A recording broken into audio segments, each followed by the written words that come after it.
Article 15 में ही अनुभव सिन्हा ने दिखा दिया था कि वो क्या चाहते हैं, क्या दिखाना चाहते हैं और उनकी क्रिएटिविटी का लेवल क्या है।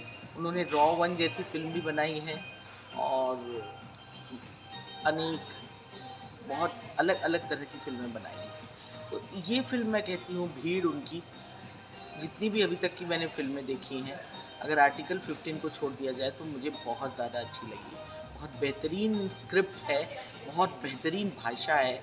अनुभव सिन्हा का जो सिनेमा है, उसकी भाषा ही अलग है। वो भाषा खुद गढ़ते हैं। इसीलिए मैं कह सकती हूँ कि ये बहुत ही क्रिएटिव डायरेक्टर हैं। उनकी कलम से लिखी हुई ये कहानी लॉकडाउन को जो दिखाने वाली थी, मैंने हालाँकि मधुर भंडारकर वाली जो लॉकडाउन पर बेस्ड फ़िल्म है वो नहीं देखी है, लेकिन मैं कह सकती हूँ कि ये बहुत उम्दा प्रस्तुति है। और अगर इसको लेकिन ये चूँकि दर्द भी है फ़िल्म में, पूरा कोरोना के काल के समय में जो हुआ था, उसका जो दर्द उकेरना था, तो उसे लेते हुए कोई बहुत हँसी-खुशी वाली फ़िल्म तो बन नहीं सकती थी। तो इसे ब्लैक एंड वाइट करना थोड़ा-सा अखर गया। अगर ये ब्लैक एंड वाइट नहीं करते, तो शायद और दर्शकों तक पहुँच सकती थी, क्योंकि जो एक सिनेमा का जो मासी दर्शक है, वो यूज़्ड टू हो चुका है इस तरह की फ़िल्में देखने के लिए।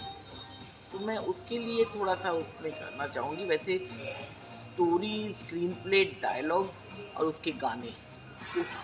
सब के सब उन्होंने इतने मार्मिक और इतने इतने मीनिंगफुल रखे हैं कि अगर देखा जाए तो जो सिनेमा के जो स्टूडेंट्स होते हैं, उनको सीखने के लिए ये फ़िल्म बहुत बेहतरीन है। मैं इस फ़िल्म को 4.5 से नीचे देने की औकात मेरी नहीं है, क्योंकि कुछ चंद ऐसे निर्देशक हैं जो डायरेक्ट भी अच्छा करते हैं, लिखते भी उतना ही उम्दा है, सोचते भी उतना उम्दा है। हम बहुत ज़्यादा श्याम बेनेगल को सराहते हैं, सत्यजीत रे को सराहते हैं, लेकिन हमारे इस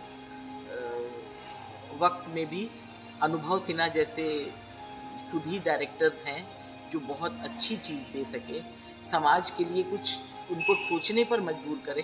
और उन्होंने जो एक हीरो हीरोइन के रूप में भी जो ऑनर किलिंग्स हो रही हैं हमारे यहाँ, उस तरह की जो चीज़ें रखी हैं और जो जात-पात का समीकरण जो वाक़ई बहुत ज़्यादा लागू होता है हमारे आज के समाज में, तो उस चीज़ को बहुत अच्छे से उकेरने की कोशिश की है। चूँकि उनको एक वर्ग है जो उनका विरोध कर रहा है, उनके सिनेमा का विरोध तब से शुरू हो गया था जब उन्होंने आर्टिकल 15 लिखा था। तो उसका मैं नहीं कह सकती हूँ, लेकिन ये फ़िल्म 4.5 से नीचे देने की औकात मेरी नहीं है। अनुभव सिन्हा की फिल्म भीड़ इस हफ्ते रिलीज़ हो रही है।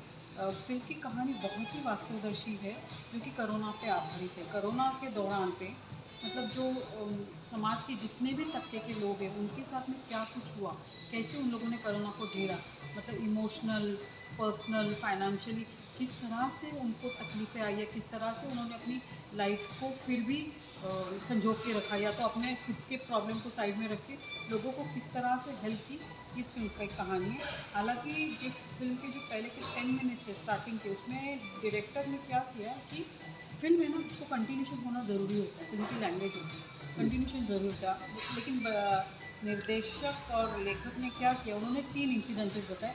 एक तो जो रेलवे लाइन पे मजदूर चलते चलते, रास्ते बंद थे तो रेलवे लाइन का इस्तेमाल कर रहे थे मजदूर, वो चलते चलते कट गए, ये एक है। उसका आगे पीछे कुछ लेना देना नहीं स्टोरी से। उसके बाद में एक इंसिडेंस बताया कि जबकि पूरी बॉर्डर ब्लॉक है सभी जगह से। तीसरा ये बताया कि अगर सब जगह से लॉकडाउन है तो लोगों ने किस तरह से अपना जुगाड़ करके, लोगों से पैसे जमा करके अपना किस तरह से प्राइवेटली यहाँ वहाँ जाने का इंतज़ाम किया।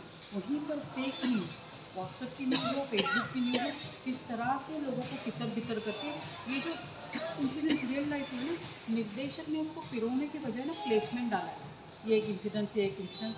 तो स्टार्टिंग में ध्यान में आता है, और उसके ऊपर से उसको ब्लैक एंड वाइट टोन दिया है, तो इमीडिएटली ध्यान में आता है कि नहीं, ये तो कोई डॉक्यूमेंट्री चल रही है। हालांकि स्टार्टिंग के 15-20 मिनट छोड़ने के बाद में एक्चुअल कहानी शुरू हो जाती है, लेकिन फिल्म की जो एक बैठक होती है, जो उसकी चौकड़ी होती है, वो पहले 10 मिनट में बैठती है, जो फिल्म की लैंग्वेज है उस हिसाब से मैं बता रही हूँ आपको। उसके बाद में आपको इच्छा होती है फिल्म देखने की, क्योंकि हमने जो देखा है उसमें से बहुत सारा सच निर्देशक ने नहीं डाला। हालांकि क्यों नहीं डाला वो पता नहीं चल पा रहा है, लेकिन जो कुछ भी डाले वो तथ्य है उसमें, उसकी एक लैंग्वेज, उसकी भाषा है।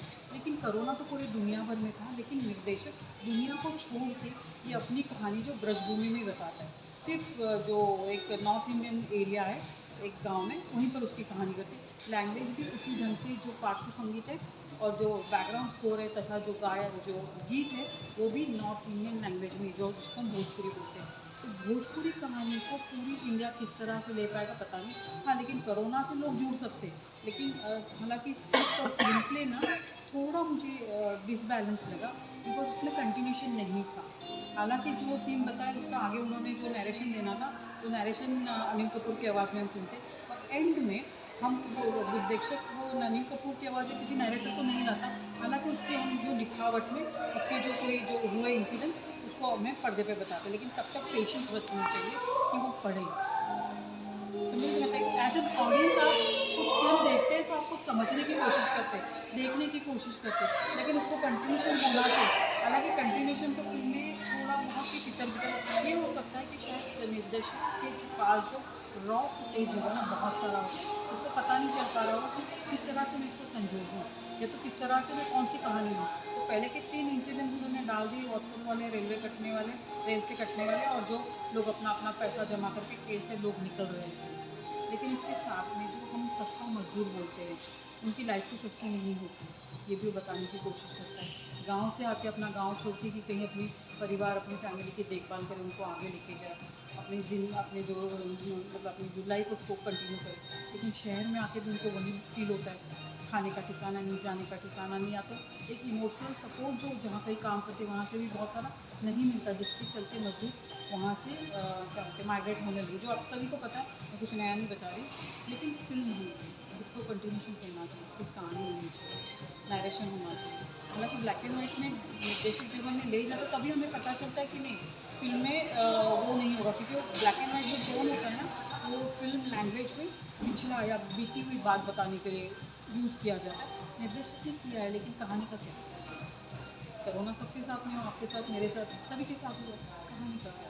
वो थोड़ी मुझे डिसबैलेंस लगी। हालांकि मुझे डाउट है कि सभी पैमाने पर लोग इस फिल्म को देखने जाएंगे।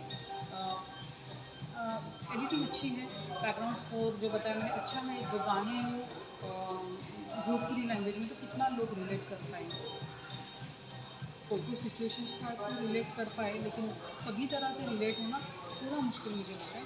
तो फिल्म को मैं 2 ही स्टार दूँगी, जिसका ऑडियंस बहुत ही लिमिटेड है, थोड़ी कल्ट, थोड़ी रियलिस्टिक, थोड़ी डॉक्यूमेंट्री टाइप, थोड़ी वास्तविक कहानी, इतनों को समझ आएगी। और आप अगर कोरोना से ग्रस्त है, आपके घर में कोई, आपने किसी को गंवा दिया है, या आप कोरोना से ज़्यादा अफेक्टेड रहे इमोशनली, फाइनेंशियली, तो आप ऐसी कहानी को वापस से विजिट करना चाहोगे?